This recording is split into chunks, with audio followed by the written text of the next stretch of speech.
aiment bien les copains. Hein. Ils disent, ah bah ça c'est moins drôle avec Patrice, c'est sûr, revue de presse culturelle. Mais très lié à ce qu'on vient d'entendre finalement, c'est l'histoire. Oui, exactement. Avec un chiffre, 6 700 000 personnes, 6 700 000 touristes ont visité depuis le mois de janvier les monuments historiques, en tout cas ceux gérés par le Centre des monuments nationaux. Il y en a à peu près une centaine. Et pourquoi le Parisien nous donne-t-il ce chiffre Regardez pas comme ça, il n'est pas si vieux que ça. Eh bien parce que on enregistre une hausse de 10% qui confirme la reprise du tourisme à Paris, parce que ça avait sérieusement dégringolé, pour évidemment à cause du terrorisme. On connaît, voilà.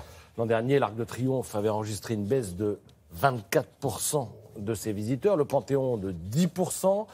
Donc tous ces monuments retrouvent des couleurs, Notre-Dame de Paris, la Conciergerie, tout le monde enregistre une hausse. Et les stars parisiennes ne sont pas les seules à profiter de l'embellie, parce que le Mont-Saint-Michel enregistre 7% de visiteurs en plus, le château d'Azay-le-Rideau 8%, le château d'Angers 15%, les tours de La Rochelle 9%. Et alors, l'abbaye de Montmajour, située dans les Bouches-du-Rhône, fait un carton avec une hausse de 114% de ses visiteurs. Vous allez me dire, il y a une raison. On ne passe pas du jour au lendemain comme ça à plus 114%.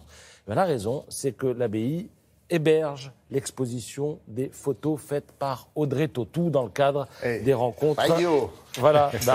Donc pensez-y, si vous avez un monument à gérer, faites venir les photos de X ou Y, une belle signature. ou je ne sais quoi, et vous verrez, ça cartonne.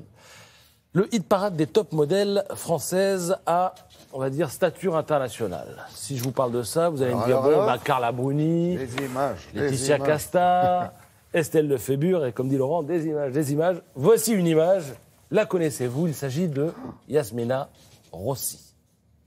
Alors, peu de gens la connaissent et pourtant, c'est la top modèle en vogue, avec une particularité.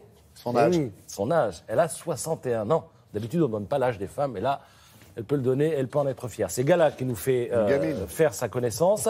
On apprend que sa notoriété, en fait, elle la doit aux réseaux sociaux. C'est-à-dire qu'il a suffi qu'il y a 2 ans, elle poste quelques photos de vacances pour que le nombre de ses abonnés explose. Et aujourd'hui, les réseaux sociaux font la réputation. En l'occurrence, elle est méritée, justifiée. Alors quel est le secret de cette femme, 61 ans, une beauté stupéfiante? Eh bien, c'est le yoga, la méditation, nous dit-elle, mais aussi l'authenticité. Parce que les cheveux blancs que vous voyez ne sont pas des cheveux qui ont poussé hier après-midi ou la semaine dernière. Non, je crois qu'elle a été gamine, elle n'a jamais voulu les cacher. Et effectivement, à 12 ans, elle a commencé à avoir des cheveux blancs. Elle est d'ailleurs devenue mannequin par hasard. À l'âge de 28 ans, une copine l'appelle, dit « Tu peux me remplacer au salon du prêt-à-porter de Paris, là, j'ai un petit problème de santé ».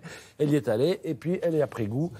Elle avait 28 ans, aujourd'hui elle en a 61 ans. Elle en a 61 et elle est toujours top modèle et top tout court. Portrait dans Gala, signé Patricia Hervé.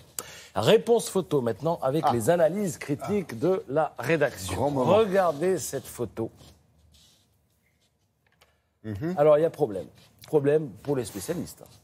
Premier problème, nous avons 3 éléments qui sont juxtaposés, qui ne dialoguent pas ensemble. Vous avez un oiseau à gauche, une barque, et puis un monsieur, en tout cas une silhouette à droite. Chacun est dans son coin. Donc, il lui fallut que le regard se porta, si je puis dire, sur la barque ou sur le... Enfin bon, qu'il y a un lien entre tous ces gens-là.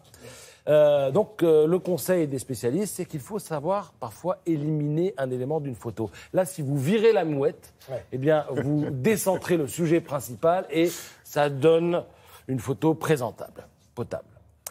Alors maintenant, regardez cette photo prise, elle est splendide, au casino de Biarritz. Là, tout est bien, sauf un petit détail. Je vous préviens, il faut une longue vue pour voir le petit détail. Bon, alors, qu'est-ce qui est bien? D'abord, le photographe a pris soin de cadrer de loin, ça permet d'éviter les déformations des lignes dues à la perspective. Petit 2, le graphisme, parfait, c'est minimaliste, noir et blanc, pas de nuances. L'élément humain, évidemment, capte l'attention, mais justement, c'est là qu'il y a un petit problème. Alors, un tout petit. Non, c'est pas le déséquilibre, c'est que si vous regardez à droite de l'épaule du fameux élément humain, on a l'impression que le bras est tronqué, que le monsieur est un peu manchot. En fait, son bras est masqué par la ligne verticale. Voilà. C'est le petit détail qui fait que la photo n'est pas parfaite, mais qu'elle est quand même de bonne qualité. Voilà, pour aujourd'hui. Merci beaucoup.